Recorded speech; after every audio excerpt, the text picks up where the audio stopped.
Мен деле ошол азыркы депутаттарга кошулуп айтып кетким келет да. Бул $430.000 бул ТОго бул көп акча да.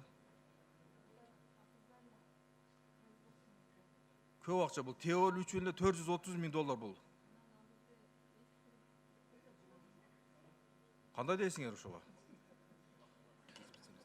Эми Зиядин Исламович, бул проект биринчи башталып келатат. Мындай тажрыйба бизде жок болчу. Бул адал эт паркын түзүү, ал бүт цепочка баштан аягына чейин бүт каралган. Ошол биз көп жолугушуулар болду Ислам өнүгүү банк менен. Ошонун алкагында биз жетиштик, ушул $380.000 грант түрүндө берип, бизге ТО даярдап чогуу иштешели деп. Ошонун алкагында колдонгон неме болчу. Анан алар айтты, силер да өзүңөрдүн салымыңарды кошкула деп, биз бюджеттен $50.000 каралып атат. Мен түшүндүм. Мен просто айтып атам, бул акча каражаты көптүк кылат ошо ТОнун өзүн эле түзгөн да. Анан сиз айтсаңыз, мисалы, ошол эт паркы кийин ушу ТОсу бүткөндөн кийин курулса, бул жеке менчик болобу же мамлекеттик өтөбү? Бул өзү ТОдо өзү каралат да. ТО бүткөндөн кийин мунун каржылоонун механизмдери каралат. Бул жеке мамлекеттик өнөктөштүк болобу, же кредит болобу, же жана акционердик коом болуп, ар кайсы ишкерлер өзүнүн салымы менен киреби, ошол ТОнун негизинде чечилет да. Эми адал этти өндүрүү бүгүнкү күндүн талабы өзү негизичи. Анан эми сиздер баары айтып атасыңар, эми ошол адал эт кылсак эле биз ошол араб мамлекеттерине бул экспорттойбуз депчи. Жок, андай эмес. Адал этти биздин өзүбүздүн да ошо Кыргызстанда деле биз ошону колдонушубуз керек өзүбүзчү. Себеби бул бир эле эт эмес.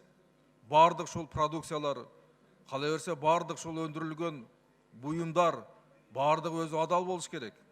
Адал индустриясы өзү ошондой да турат өзүчү негизичи.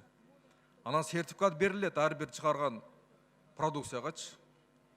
Анан биз жок, биз адал эле индустрияга өтө турган болсок, адал эт кылып алсак, биз мүмкүнчүлүк берет биз араб мамлекеттерге дегенден биз аны айтпашыбыз керек да. Ошол адал этти өзүбүз деле ушул Кыргызстанда деле колдонушубуз керек биз.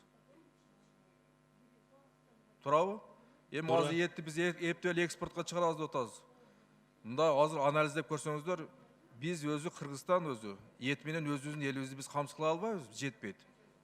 Көрбөйсүңөр канча эт кирип атат чет жактардан бизге импорт болупчу.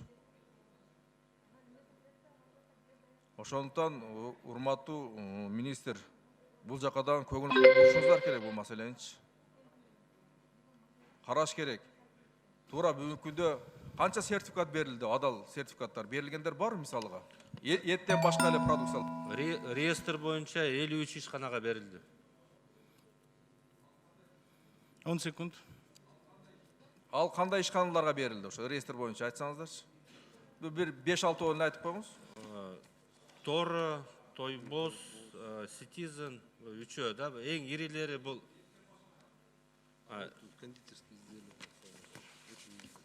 Эми биякта 53 мына Интелайн, Бишкек, Сам, Осо Сам, анан Адал ЛТД бул кулинария боюнча, Дос Конфи бул мармеладтар боюнча, Рахат Квас бул суусундуктар боюнча, Экопродукт Азия бул натуралдык соктор. Ушундайдан 53 да. Рахмат.